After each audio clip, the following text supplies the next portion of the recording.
पर्यूषण में स्वाद और सेहत तो सही, पर संयम के साथ। चलिए बनाते हैं पर्यूषण के नियमों अनुसार दाल मखनी और जीरा राइस और जानते हैं पर्यूषण का सही महिमा।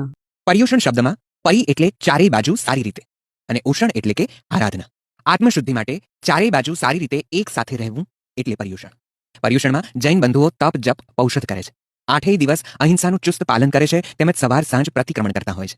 પ્રથમ 3 દિવસ અષ્ટાનિકા ગ્રંથ પર પ્રવચન, જ્યારે ચોથા દિવસથી કલ્પસૂત્રનું વાંચન શરૂ થાય છે. પાંચમા દિવસે પ્રભુ મહાવીર સ્વામીના જન્મનું વાંચન થાય છે.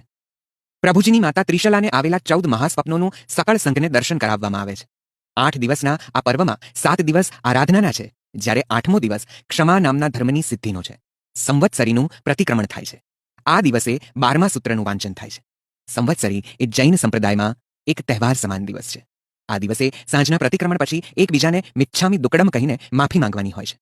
આ પ્રાકૃત ભાષાના વાક્યનો અર્થ છે, મારાથી જાણતા અજાણતા થયેલી કોઈ પણ ભૂલ માટે મને માફ કરશો.